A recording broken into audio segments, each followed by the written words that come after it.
Welcome to the RNL Revolution Nothing Less show. This is November 25th, 2021. This is our 80th episode.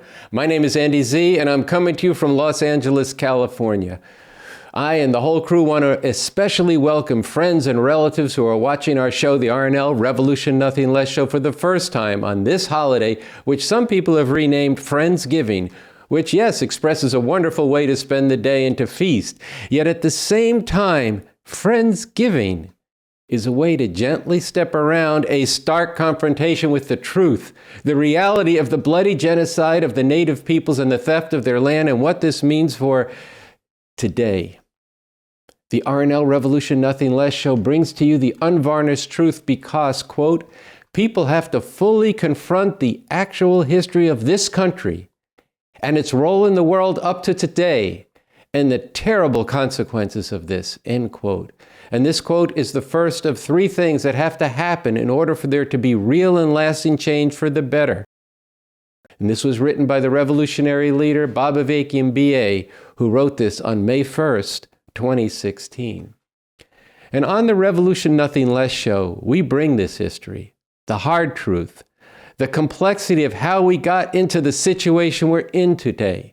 We break it down with incisive analysis that gets to the context and the root causes of this history. Every week, we bring this alive through the artistry of our crew and the filmmakers who we work with.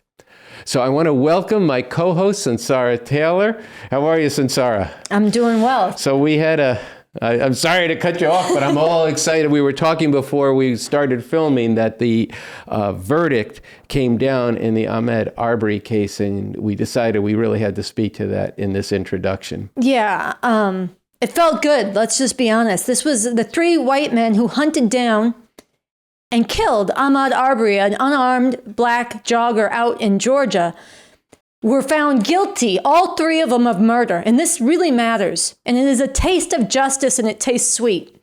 And everything about this case from the very beginning just smacked of the ugly, speak about the ugly history of this country. From the way they acted like modern day slave catchers or a lynch mob, hunting Ahmaud Arbery down, to the way the trial unfolded, with the defense attorney literally using an 1863 slave catching law as part of the defense put on in this case, and the way that this defense attorney spoke about Ahmaud with just disgusting racist language that she used. It was really foul.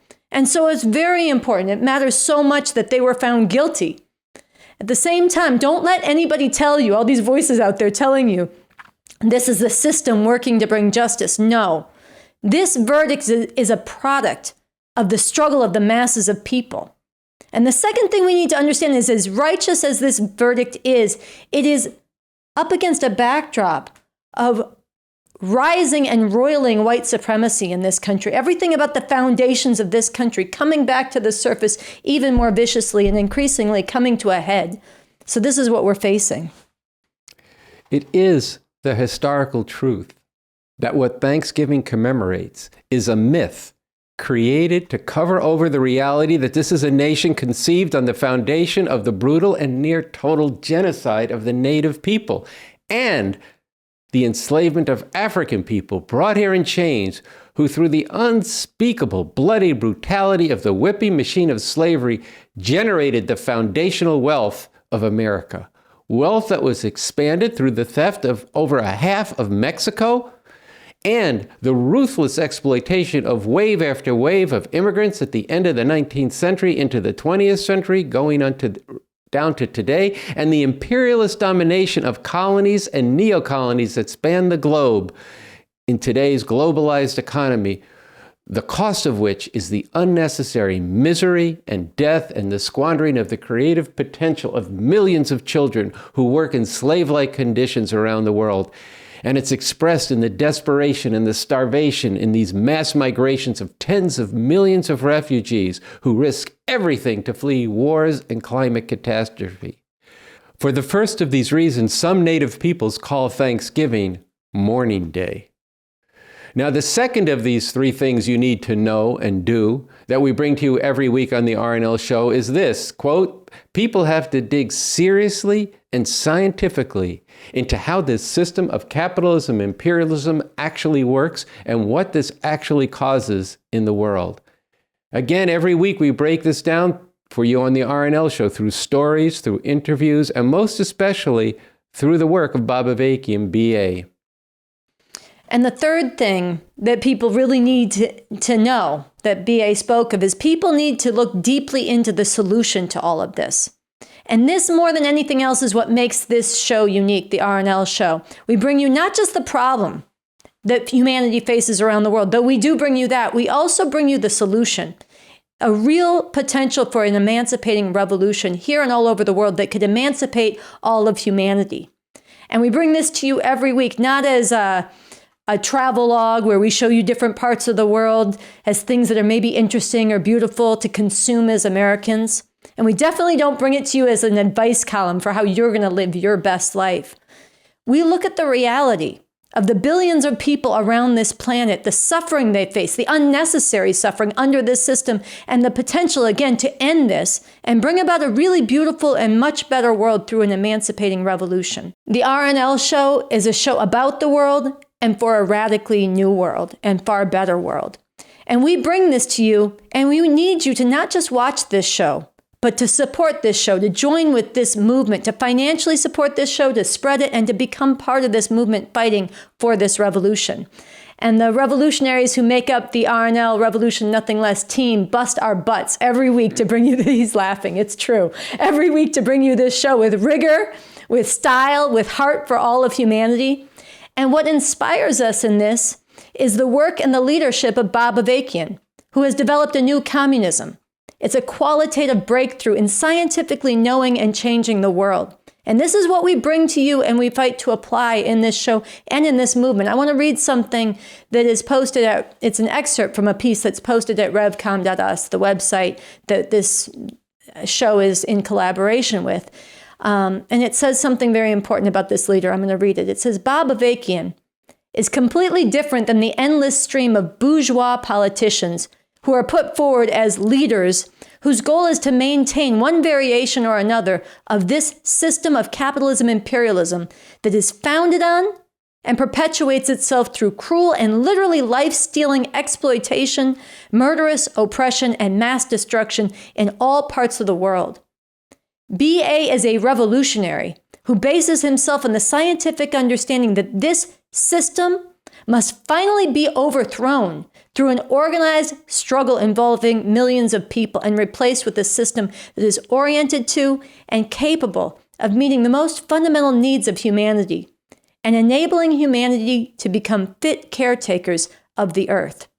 So this tells you something about the leader that we follow and that you need to follow, and this is what we bring you every week in this show. Sunsara, this year, this moment in the history of this country, there is a new urgency and serious stakes to this. Bob Avakian is providing path-breaking leadership at a moment of great peril, and he's written a must-read pamphlet. It's titled, This is a Rare Time When Revolution Becomes Possible, Why That Is So, and How to Seize on This Rare Opportunity. And this piece makes a case, and it develops and expands the analysis and the strategy that is in a declaration, a call to get organized now for a real revolution from the Revcoms, which says this, quote, revolutions are not possible all the time, but are generally possible only in rare times and circumstances, especially in a powerful country like this. This is one of those rare times and circumstances. This system is in real trouble. It's caught up in crisis and conflicts for which it has no easy or lasting solutions. And throughout this country, the workings of this system have given rise to deep divisions which cannot be resolved under this system. Society is being ripped apart, and those who rule are locked in a bitter fight among themselves, and they cannot hold things together in the way they have in the past. And although there are a lot of bad things that are connected with this, and it could lead to something really terrible, it is also possible that we could wrench something really positive out of it, a revolution to put an end to this system and bring something much better into being, end quote. Revolution, nothing less. That's what we are about on the RNL Show. No other show streaming on cable TV, on network TV, brings you what you get here. Today, whether you are taking this in for the first time or the 80th time, ask yourself, really think about it and take some time. Isn't this show something that tens and hundreds of thousands and even millions of people need to see? You need to think about what you can do and to make that possible. The declaration and a call to get organized now for a real revolution extends a hand to, quote, everyone who agonizes about where things are headed, and the fact that to be young now means being denied a decent future or any future at all, to everyone who has ever dreamed about something much better or even wondered whether that is possible, everyone who hungers for a world without oppression, exploitation, poverty, and destruction of the environment, everyone who has the heart to fight for something that is really worth fighting for. You need to be a part of this revolution. So with that, I know we have a special short treat for our audience to see what our movement is doing. Yeah, before we run down what's in today's show, we want to share with you, basically it's like a mini documentary. It's a 1-minute short that was done by Spectrum News here in Los Angeles on a leader in the Revolution Club here in Los Angeles, as she was part of preparing for protests after the not guilty verdict in the Kyle Rittenhouse trial, the fascist cowardly thug who killed 2 protesters in Kenosha, Wisconsin. So let's run that, then we'll come and tell you about the rest of the show.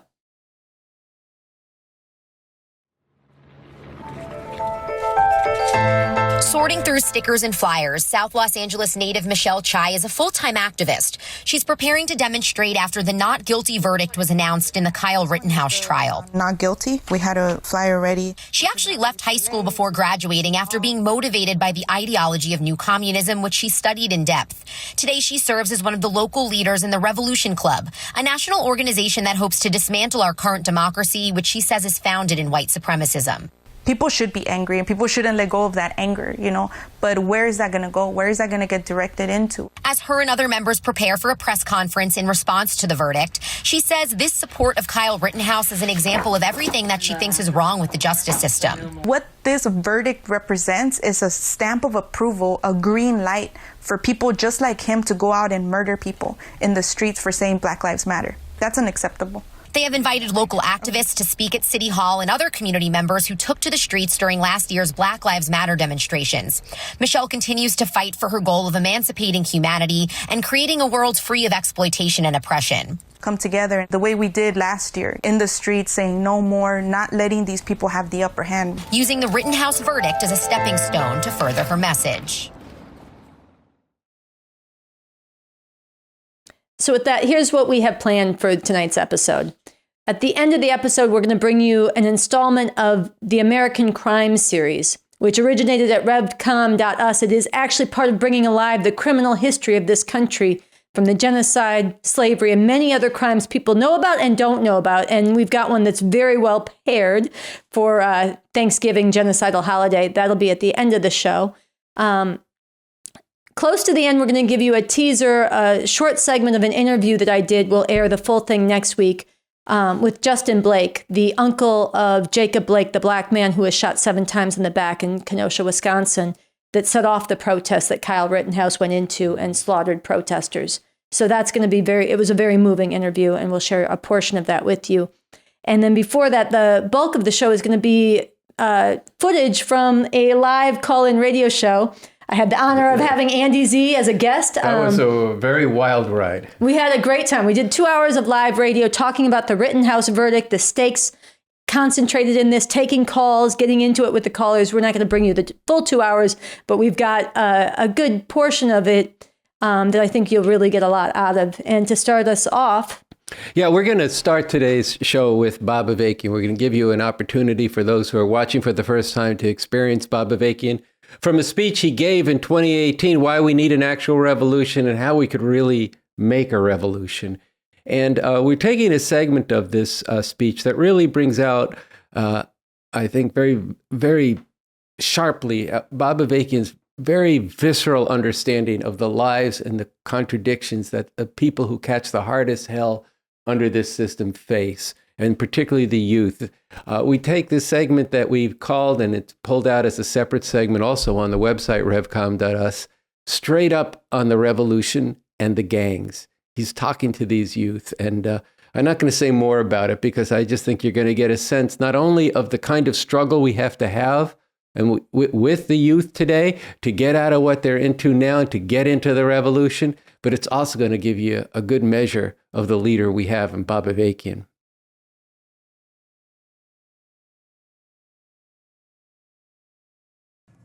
It has been raised that when How We Can Win insists that the authority people look to cannot be those who turn people against each other when they need to be uniting for this revolution. It is talking about gangs, among others. Well, in making this revolution, we are not going out to make an enemy out of the gangs. We are working to win people to revolution and to build up the forces for this revolution, in line with what is concentrated in the points of attention for the revolution, to put an end to everything that enslaves and degrades people, including all the conditions that have led to the creation of gangs in the first place, and the situation where so many of our youth are fighting and killing each other. And let everyone decide where they stand in relation to this revolution that we are working for.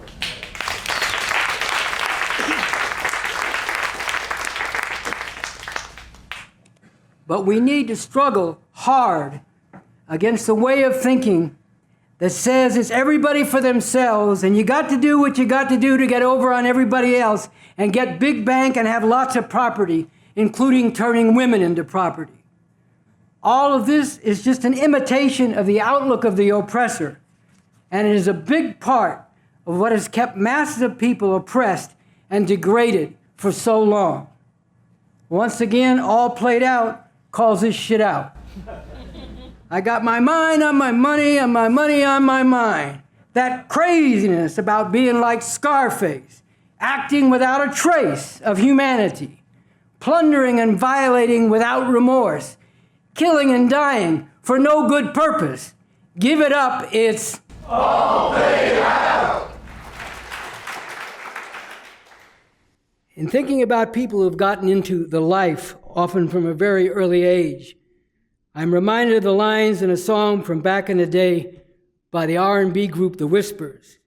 Seems like I gotta do wrong, gotta do wrong, gotta do wrong before they notice me. Well, fuck they.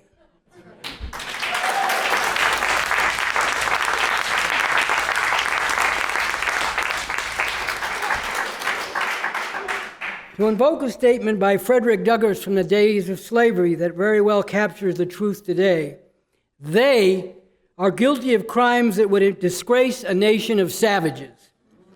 For revolting barbarity and shameless hypocrisy, America reigns without a rival. All this relates to what I said in an appeal to those the system has cast off. Raise your sights above the degradation and madness, above the individual battle to survive and to be somebody on the terms of the imperialists, of fouler, more monstrous criminals than mythology has ever invented or jails ever held. Become a part of the human saviors of humanity, the gravediggers of this system, and the bearers of the future communist society.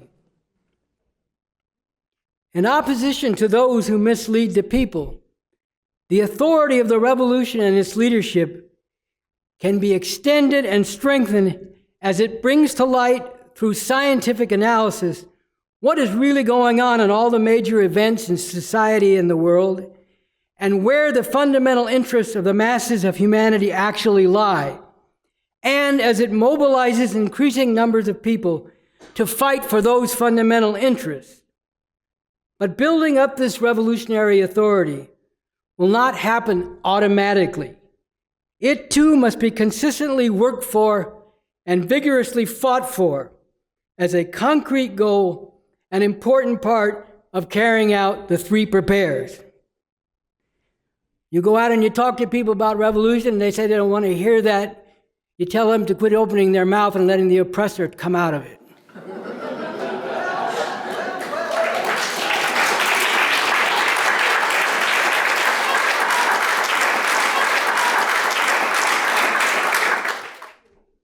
This basic guideline is set forth in how we can win. We need to approach everything, evaluate every political program and every organized force in society, every kind of culture, values, and ways of treating people according to how it relates to the revolution we need. A revolution to do what? To end all oppression.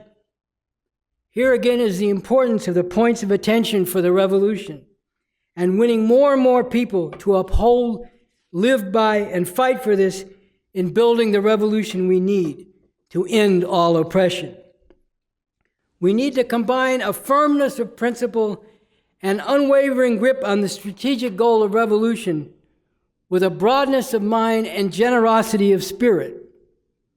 We need to work with many different kinds of people in building resistance against the crimes of the system, while keeping our eye clearly on the prize of revolution and struggling in a good way to win people from all parts of society to active involvement in, positive support for, or at least friendly neutrality towards this revolution. How we can win puts it in basic terms. We should unite with people whenever we can and struggle with them whenever we need to advance the revolution. And it gives a sense of the breadth of people that should be involved in this revolution. People in the inner cities and in the prisons, students, scholars, artists, lawyers, and other professionals, youth in the suburbs and rural areas, people in all parts of society need to know about this and seriously take it up.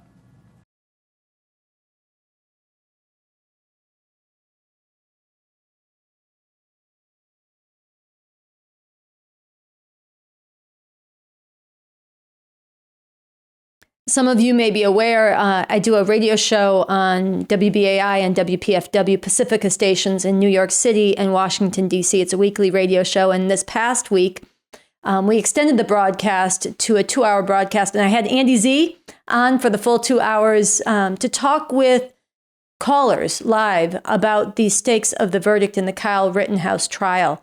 And it was a very lively and engaging show with very interesting calls. So we edited together some portions of that. We recorded it here in this studio. We're going to share some portions of that with you now. Let's watch. I want to ask you, Andy, if you could just give your sense of what is the meaning of this. Last week, the court in Kenosha said this 17-year-old, who now he's 18, brought an AR-15 rifle into a righteous protest of people standing up against the police having shot Jacob Blake, a black man, in the back 7 times in front of his children, and people were protesting. Kyle Rittenhouse answered the call of white supremacists and fascists to come to to Kenosha to terrorize and intimidate protesters standing up, and then he carried out murder in the streets, and everybody saw it, and the courts just said, fine. Well, I think there's two things that might seem contradictory, but on the one hand, this has been woven into the history of America. White vigilantism against the native peoples, against black people, slave catchers, all throughout the era of slavery, then the Ku Klux Klan, and still chasing people, and then the modern day lynchings that happen at the hands of the police. But then there's also something, a development in this, a new development in this, which is we've been entering into a period that's been building for a couple of decades, but took a big leap with Donald Trump, of the consolidation of a fascist, white supremacist, patriarchal movement in this country that's determined to seize power. And part of how fascism comes to power is not only the consolidation at the highest levels of society, but also through the utilization of armed fascist thugs as a means of intimidation and enforcement. And this is what we're seeing. So we need to talk, though, as we go through the hour, and to your guests, though, about the question of what does it mean we should do What does it mean we should do? I mean, for one thing, the shameful, outrageous situation where there weren't hundreds of thousands of people in the streets all across America, if not millions, saying this is intolerable. But one thing this should tell us, and it's something we can get into in the course of this show, is that time's up for this system. Time's up for it. And when you have this sharp divide at the top of society between this fascist movement, the Republican Party attempting to take power, and the Democrats offering little to no resistance in mobilizing their base to go up against this, this is a time when could be, and there is an actual opening, if we get organized for an actual revolution, to overthrow this system and set about the work of creating a society that overcomes the exploitation and oppression of all people. And within this, the liberation of Black people and the role of Black people has a decisive role to play in making this revolution and then going forward to overcome all forms of oppression. Well, I want us to get into that, and I'm sure people will have things to say about that when we open up the phone lines. On this shamefulness of how few people were out in the streets, it is very important. Look, I heard so many people, let me put it this way. I heard so many people who claim to be woke, claim to be with it, who were saying, oh, we know the trial was a sham, the judge was racist, the jury was skewed, and very few Black people on it. The ruling set the stage for an acquittal. We knew this was coming. And you say that to say what? If you knew what was coming, a gross travesty, a miscarriage of justice, a green light to vigilante white supremacist terror and violence. You see it coming. And you know that Trump is defending and championing this killer. You know that the people who carried out, some of the hardcore people who carried out that coup attempt at the Capitol on January 6th were wearing Kyle Rittenhouse's face on their shirts, chanting his name. You know that this is being taken as a green light at a time when fascist mobs are increasingly terrorizing public officials, school boards, public health officials, election officials, all of this. And you saw it coming, so you did nothing about it? Yeah, well, the wokeness started as, after Ferguson, as meaning that the shooting of Michael Brown in Ferguson, the protests, meaning people who are conscious of the historic inequity, white supremacy in this society. But woke today has come to mean avoiding the struggle, actually, and looking for ways to seek smaller targets, people who you don't think, you target individuals because they have more privilege than you do. But the problem is not the privilege of one group or another. That problem is a symptom of the larger problem of the system that has white supremacy woven right into it. And that system is the system of capitalism, imperialism that governs this country.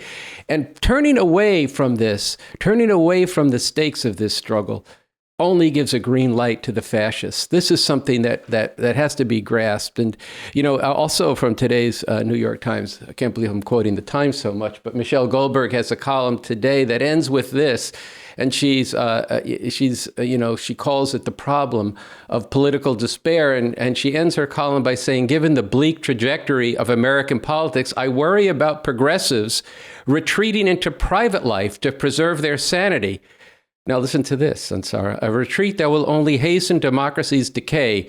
In order to get people to throw themselves into the fight to save this broken country, we need leaders who can convince them that they haven't already lost. Well, there is one leader that will tell you they haven't already lost, but it's not a Democrat, it's not a Republican, it's not an independent, it's a revolutionary leader, the revolutionary leader Bob Avakian, who's developed an orientation towards this period, saying it's a rare time when a revolution becomes possible. So what do we got to do? We got to get busy organizing for that revolution. But you can't get busy for revolution or yakking about revolution if you don't actually stand up and take on all these things that are holding people back in their thinking, whether it's believing that there'll be some savior from up above or some magical Q type thing that's going to save you, or let alone that the Democrats are going to save you. You've got to actually act and oppose these acts of racist terror. You've got to get out there and oppose these forms of repression that the government is bringing down on people. And while doing that, The most important thing is that people need to get organized now for revolution. We need to get into the question, Sunsara, of why do we need a revolution? Why would anything short of that not solve the problems? How could you actually make a revolution in a powerful country like this? And third, what is this revolution for? What kind of world is it going to bring into being? All of this is what we actually have to, people have to grapple with. I see we have calls already coming in. I want to take our first caller. If you want to actually talk revolution, revolution is always violent. Don't give me that peaceful stuff because it's not even true. Europeans they've taken everything by force, violence, killing. So if you really want black people to stand up and do as white people did, just say that. Because this system is oppressive. It's been oppressive ever since the Europeans invaded America, South Africa, Australia, China, and South America, and the Caribbean. And when you have a Rittenhouse that can walk around with an assault weapon, kill 2 people, injure a third, and then the court system says, oh, well, this guy, hey, he's a kid. So you can... Right, you covered, I have to say, the caller covered a lot of ground, but we just want to say quickly, it's absolutely a fact that there is not a time since the development of, capitalism and even right before it where the countries of Europe and then later the United States didn't invade and colonize countries around the world from the continent of Africa to Asia to South Asia to Latin America, South America. This is the nature of the system, especially in the last 130 years or so with the development of imperialism. It's just vicious. And in fact, there isn't a year in the history of the United States where the United States did not either invade a country, launch a coup, assassinate leaders. This is the nature of the beast, and people got to actually wake up to what the actual nature of this country is. So with this, I have a tremendous amount of agreement with the caller. Now, I want to get to the question of an actual revolution. An actual revolution, the caller is absolutely right. When it comes down to, and it is time to actually make a revolution, when I want to recommend to the caller and other people to go to the website, revcom.us, and there's a piece there right up front called This is a Rare Time When Revolution Could Become Possible by Bob Avakian, where he goes into the 3 characteristics of a revolutionary situation, which we are not yet in. Okay, there's a conflict at the top of the society and throughout society between these fascists and the Democratic Party. Both parties enforce the system, but there is a difference between them over how they see to rule. And the fact that they have this difference and they're fighting each other could provide an opening for the oppressed people to rise up and make a revolution. But we do not have the second criteria, which is a revolutionary people. We're far from a revolutionary people right now, but it could change because we saw the potential for that revolutionary people in the spring of 2020 when millions of people, 15 million people, took to the streets to protest, particularly the killing of George Floyd and then Breonna Taylor and then the whole history of all of that. And then certainly the third characteristic of having a leadership for this is something that we have the beginning of that leadership, but we have to bring many more people forward. So when there's an actual revolution, it will mean meeting and defeating the forces of repression of the other side. And there's a whole beginning strategy for how to do that without getting crushed. It's not a matter of people going out now with guns to be able to try to overthrow anything. We'll get defeated, and worse than that, we'll demoralize people of any chance of liberation. This is why in our revolution clubs, we have 6 points of attention. And the last point of attention is this. We are going for an actual overthrow of this system and a whole better way beyond the destructive, vicious conflicts of today between the people. Because we are serious, at this stage, we do not initiate violence and we oppose all violence against the people and among the people. So this is an important thing. It doesn't mean that people don't have a right now and to defend themselves when attacked. We absolutely must do that. But to initiate violence today would actually be a slaughter. And that's not what we need. But we do have to stand up against the attacks that do come down on the people, whether they're from the authorities or from other sections of the people or these fascists. This all has to stop. And the people have to stand up against it. But we're not talking about Black people by themselves going out with, I don't mean individually, but even en masse, to just themselves try to overthrow this system. You can't do that. We need to build a very powerful multinational movement for an actual revolution all across the country, and do so principally by waging now a lot of political struggle so we can get to the time, which could come very soon, because of how sharp the divides are in this society, where you actually could go for it all. But let's get our next caller. Tell us your name and where you're calling from. Yes, my name is Rashid. I think one example we could draw from is an example from the bus boycott that Martin Luther King instituted along with Rosa Parks. If we're able to figure out a time period where we can have people, just like during this pandemic, no one was able to afford to pay their rent or their mortgages during this whole pandemic at a certain point in time. We could use that day as a day to say we're not going to pay any more rent or any more mortgages to these corporations, to the management companies, and that will give us some leverage, because you can't evict the whole entire country or the whole entire world. So to our next caller, tell us your name, tell us where you're calling from. T from the Midwest. We humans have these two different ways of approaching our world that's put in front of us. We can do it rationally, or we can do it emotionally. And a lot of this discussion of revolution is from a rational perspective.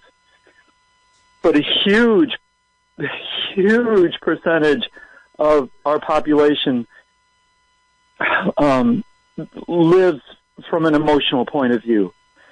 Because if you're broke, if your family is going through all kinds of turmoil, if there's violence that your family has suffered or perpetrated, just the whole range of things, you're placed in an emotional standpoint. Your limbic system is working, your fight or flight.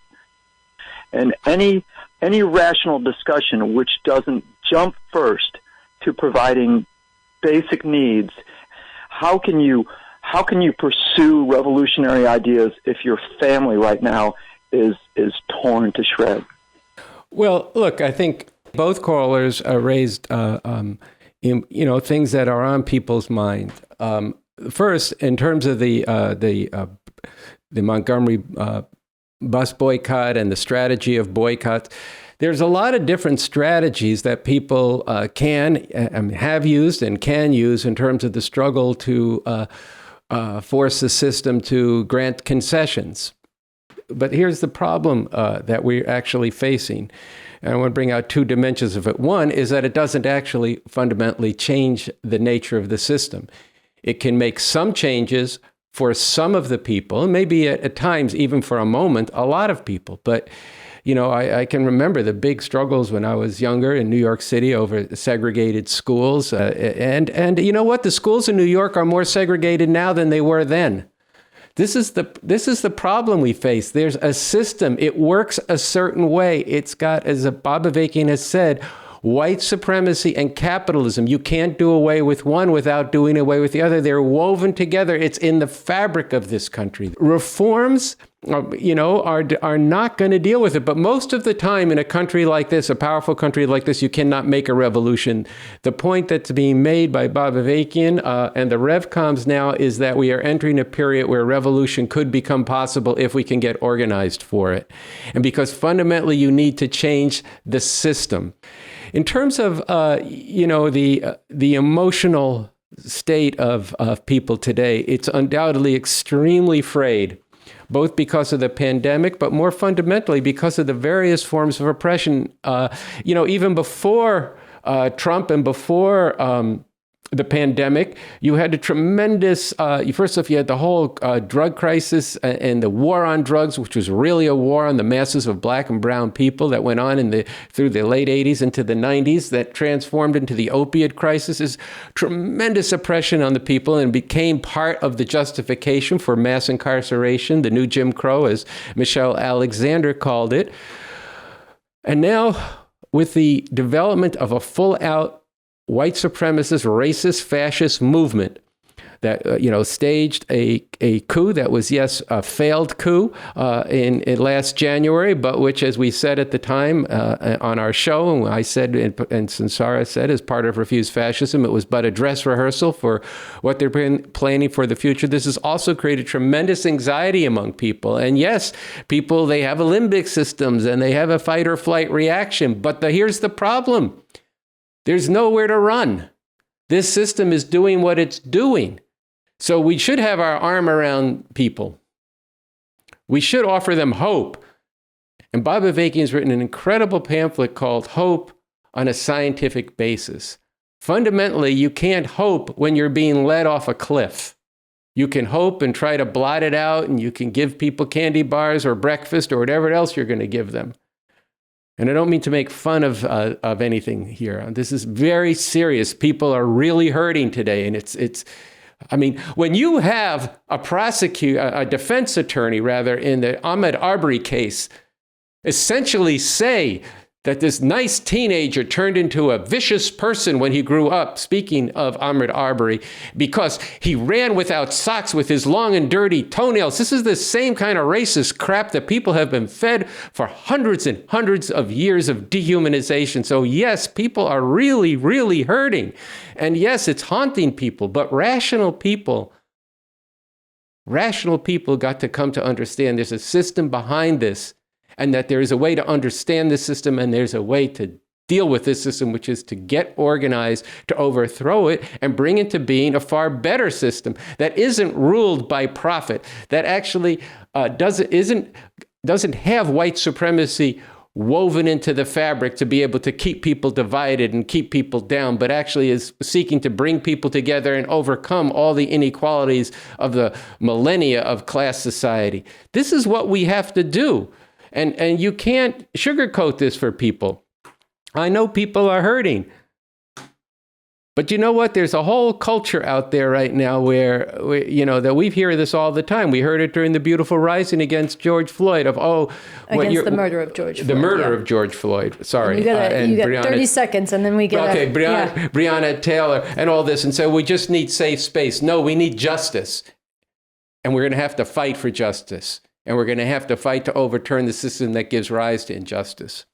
Yeah, I don't want to cut you off about that, but I want to let everybody know. In a moment, we're going to be joined by our New York listeners, and I'm going to reintroduce the show and welcome them. I want to get our next caller. I feel kind of frustrated. I see what's going on in this country, and it's like, what can I do to connect with something that can possibly help to turn this tide back?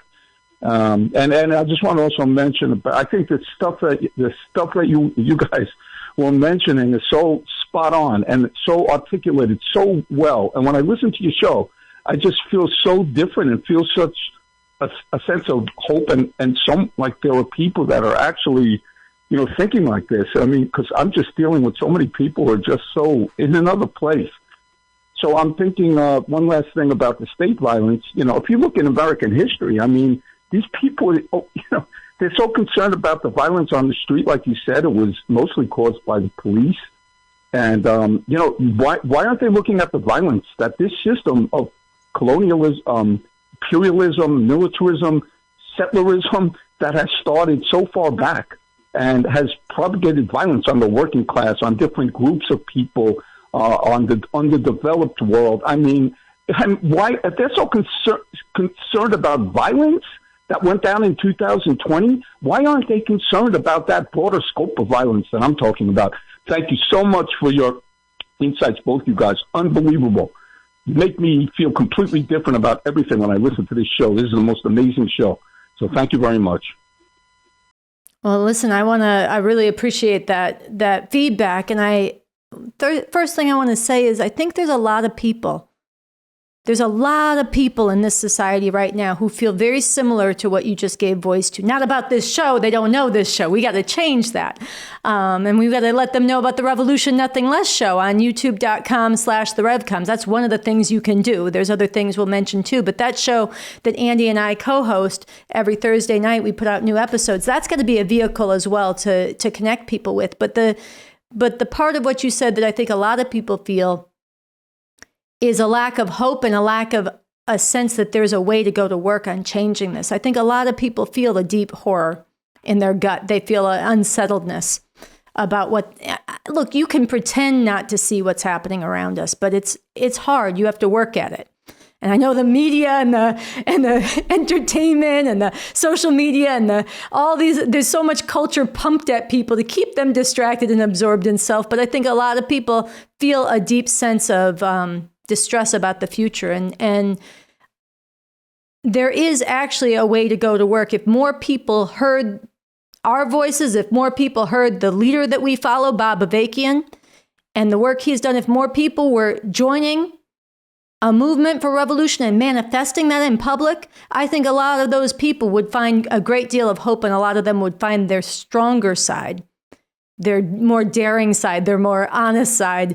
And some of them would join up right away, and some of them would start to think about it. It would work on them for a while. But as increasing shocks and jolts in society are happening, which are happening every day, that would also work on them. The big problem right now is people don't see a force standing up against this that knows the way out. And that's something we have to change, because I think a lot of people feel that sense of lack of hope and wishing that there was some way to act on this, and there is, and we have to change that so they know there is. So at the end of that segment, we cut it out, but Andy built on what I said by really urging people to get involved with the revolution clubs, and in New York to go up to Revolution Books for a program he's doing with Dred Scott on a slave rebellion reenactment on December 3rd, and to go and visit revcom.us regularly to connect up with this revolution. So I wanted to underscore that before moving forward. And we also put in that segment, both of us decried, I think correctly so, the lack of outpouring and people standing up against this verdict while this trial was going on and in its aftermath. And we really thought it was important that there were a number of people who did stand up. And a number of them were from the family of Jacob Blake. And so we are going to air next week an interview that I did with Justin Blake, who is Jacob Blake's uncle, who is out in front of the courthouse every day, protesting, demanding justice. And he had a lot to say that was very moving and very important to hear. We'll share the full interview with you next week, but we want to give you a taste of it here today. Let's watch. Listen, we don't need anybody to tell us when something's wrong. What happened to Jacob Blake, 7 shots in the back in front of his children by Officer Shesky, was wrong as hell. The young man who murdered these 2 people and injured the 3rd one was wrong as hell. And the people are going to have to continue to speak out, to voice their opinions. Whatever laws protect these people need to be torn down and rebuilt, because these are 2 prime, not to mention George Floyd, not to mention Breonna Taylor, and many, many others. These are prime examples of the system being so racist and so corrupt that it needs to be torn down and rebuilt. You know, I graduated with a political science degree. We love history. And we're here to tell you 1940, 1950, 60s, and up to present, they were referred to, the white people who support African Americans, as nigger lovers. Mm-hmm. If you were caught on the Underground Railroad with African descendants in your cellar, in your farm, or on your property, they would have hung you, they would have killed you and murdered you just as an African American. This boy shot and murdered 2 innocent people who had no weapons in which to defend themselves. 4 times on one, and I think 1 or 2 on the second. It's absurd. We're always going to carry a mark on our back because of our color, and we can't run from that. That's what this whole damn system was built upon. And that's why everybody, when they're rallying, says the whole damn system is guilty as hell. From slavery forward, they made rules and laws and bills that would specifically negatively affect African Americans and those who were caught at a low income level. So it wasn't just African Americans that couldn't own land back in the day. Didn't no white women own no land, and didn't no poor ass white man own no land. So this thread has managed miraculously, because of how embedded racism was in every bill, law, and business that was set up in this country, to survive till today. And the Rittenhouse showed you just how damn well it survived. Where's all those little, my white sisters that had on them little pink hats? We need them. They we came do. in the millions that stood up against the orange-faced dude when he got in office. We need them sisters. It's gonna take us all those people whose dreams have been smushed and squashed and squandered because of the people that are in power, and their zealousness to maintain that power has along the way crippled and corrupted those that had dreams as well. Those other citizens that didn't fall into their category. We know the people, and there's many more out there that yet to draw the strength out of their soul and stand up. There's a tremendous correction that needs to take place here. And it's gonna take a big sledgehammer and a lot of people swinging it.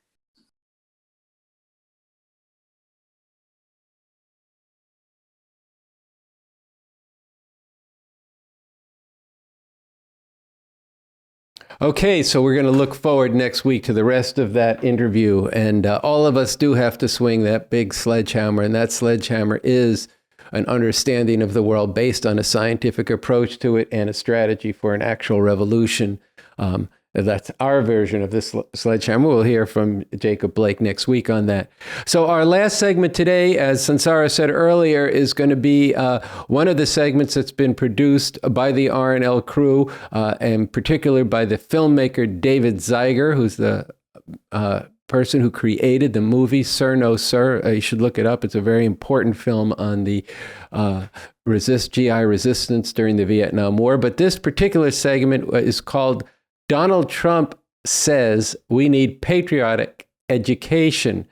And this was produced last year, and it's a segment that is very relevant to today, both in terms of Thanksgiving, because this deals with the genocide of the native people, but it's also about Donald Trump and the fascist movement in this country wanting to wipe out of the educational system of this country, from the primary levels all the way through college, any discussion of the actual history of this country.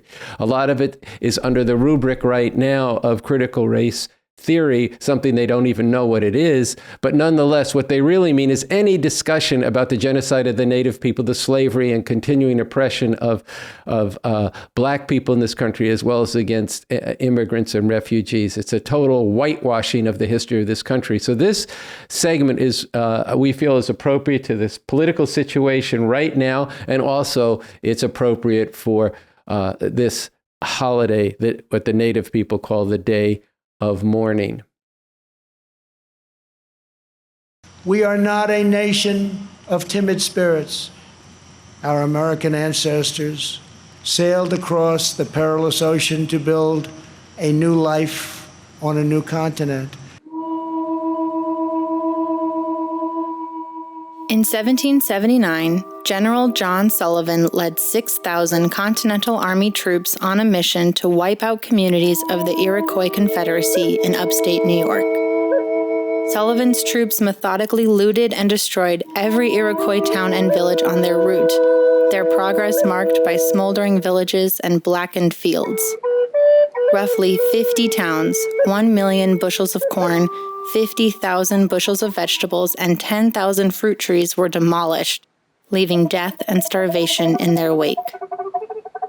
Sullivan's orders came from the Commander-in-Chief of the Continental Army, General George Washington, who wrote, "The immediate objects are the total destruction and devastation of their settlements and the capture of as many prisoners of every age and sex as possible. It will be essential to ruin their crops now in the ground and prevent their planting more." We're a nation of pilgrims, pioneers, adventurers, explorers, and trailblazers who refuse to be tied down, held back, or in any way reined in. On December 26, 1862, 38 Dakota Santee Sioux men were hanged in Mankato, Minnesota. Surrounded by 1,500 Union troops and a howling mob of 4,000 white settlers, they were hanged simultaneously. This was the largest mass execution in U.S. history.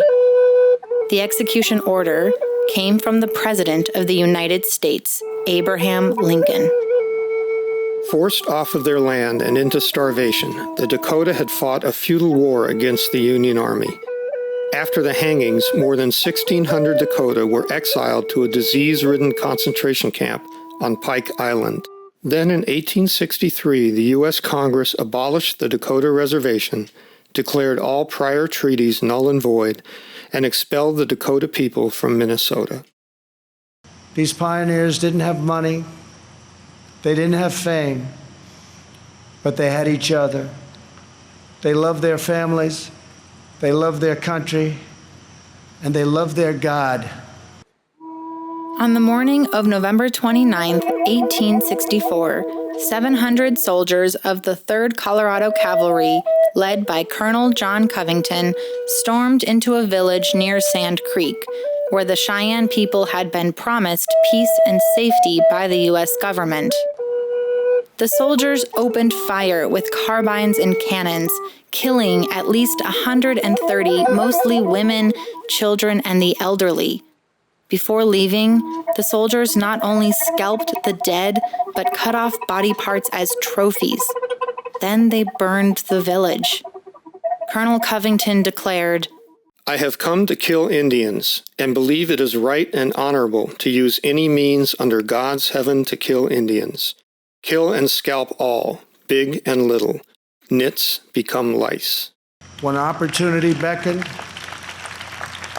they picked up their Bibles, packed up their belongings, climbed into their covered wagons, and set out west for the next adventure.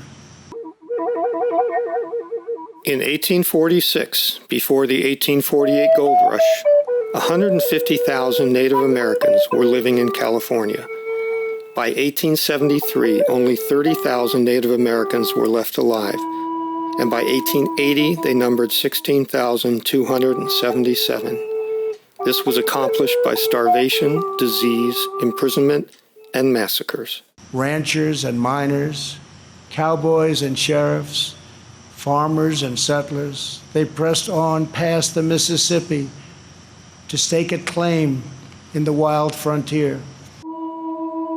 The Bloody Island Massacre. In 1850, following a wave of attacks on Native Americans by white vigilantes, Captain Nathaniel Lyon led several Army detachments in a slaughter of up to 800 Pomo people at Clear Lake, 100 miles from San Francisco. The Daily Alta, California, reported, "The shrieks of the slaughtered victims died away, the roar of the muskets ceased, and stretched lifeless upon the sod of their native valley were the bleeding bodies of these Indians. Nor sex nor age was spared. It was the order of extermination, fearfully obeyed." Legends were born. Wyatt Earp, Annie Oakley, Davy Crockett, and Buffalo Bill. The Sacramento River Massacre. In 1846, as many as 1,000 Wintu people were murdered while fishing by a band of white men led by Army Captain John C. Fremont and guide Kit Carson. Americans built their beautiful homesteads on the open range. Soon they had churches and communities, then towns, and with time, great centers of industry and commerce. The Nantucket Massacre. In 1853, a band of white vigilantes attacked a spiritual pilgrimage of Tolowa and Yurok tribes, killing hundreds. A Tolowa historian, Loren Baumlin, said, "Over 450 of our people were murdered or lay dying on the ground. Then the white men built a huge fire and threw in our sacred ceremonial dresses, regalia, and feathers, and the flames grew higher. They threw in babies. Many of them were still alive, and they burned the village to the ground." That is who they were. Americans build their future. We don't tear down our past. I want every child in America to know that you are part of the most exciting and incredible adventure in human history.